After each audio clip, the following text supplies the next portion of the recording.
Bam, bam, bam. Welcome back to the Clifton Cameras Weekend Review. As you can see, we are not in the studio.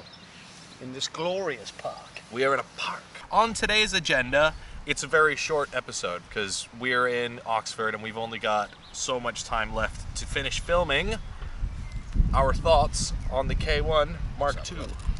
It's a monolith of a camera, so we're just going to go over... Look at that! We're going to go over our thoughts on this camera very briefly. Ben's going to address the Canon rumors. We've got a promo for you. And then when the wind dies down, we're going to call it a day. Right, so that's our brief agenda. Let's get into it. This is the reason we're here in Oxford.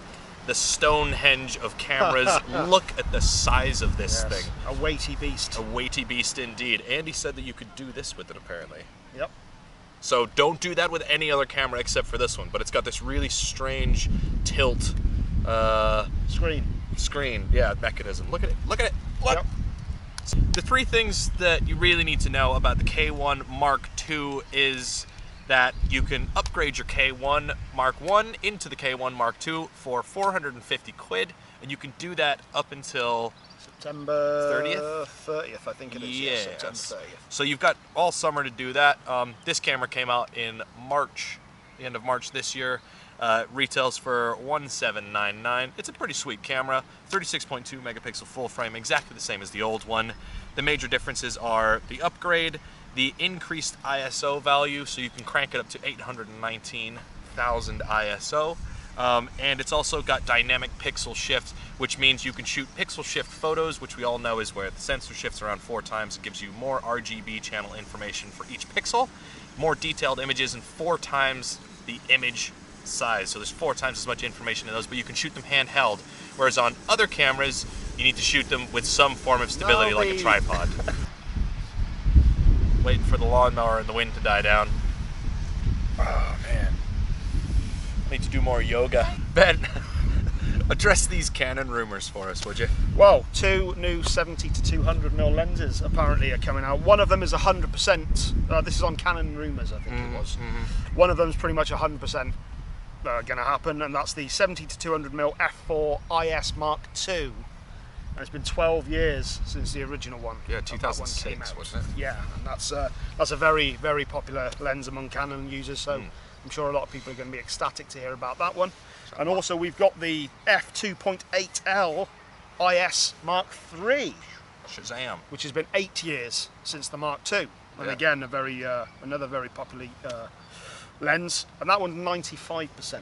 I don't know how they get these. I don't know how they get these percentages of how true they are or not, but more than a maybe, less than a certainty. First one was 100%. This one's 95%. But it seems like they're going to happen. They're going to be announced next month, and it's only the IS versions apparently at the moment that are being upgraded. The original 2 model, the other 2 without IS, I guess, are left. Are being left alone for the moment. Those 2 lenses are like, it's like the 1-2 punch of, you know, pro travel kit, isn't it? With the 28 to 70 and the 70 to 200. Yeah. Those 2 Canon lenses, you're pretty good to go. You can pretty much cover just about anything. I seem to remember we were talking about Thomas Eaton. Wait, not camera, but we were talking about Thomas Eaton earlier on. I'm pretty sure that he used the 7200 a hell of a lot for his landscape stuff. Yeah. Some people will use those for portraiture as well. Yeah. Very, very popular lenses. And yeah, with a 12 and 8 year gap between both of them, I'm sure Canon users are going to be very ecstatic to hear about those releases. But yeah, apparently they're going to be announced next month if all the rumors are true. So sweet. Keep an eye out for that. Something to look forward to. I wonder what we should probably try and do a comparison of those when they come out. Yeah, definitely. Let us know if you'd like to see a comparison of those 2 lenses in the comments section. Canon Cashback. Yes. That's our promo for the week. The only promo. The only promo? Okay, only so that's the promo for the week.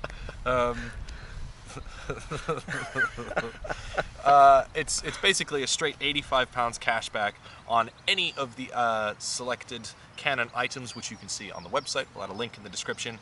But what if I didn't think £85 was enough? You can hold out, and if you buy a second item from the promotion during the promotional period, we'll give you a cashback boost. What? So I could get more than £85? More than £85. A bargain. A bargain. That'll come up here somewhere. Yeah, and it varies on, you know, depending on what you're buying. But you can boost your cashback if you want to spend more money. Is that counterintuitive? I don't know. I think it's a good deal. Well, it's been a weird one this week. We've done what we could with where we are and what we've got, but yeah, that's the weekly review this week. But make sure you come back next week so you don't miss out on any of this. Peace. Oh yeah, like and subscribe and stuff too. Yeah, comment. You definitely want to see more of this. Trust notify. Get notifications. Why would you miss out?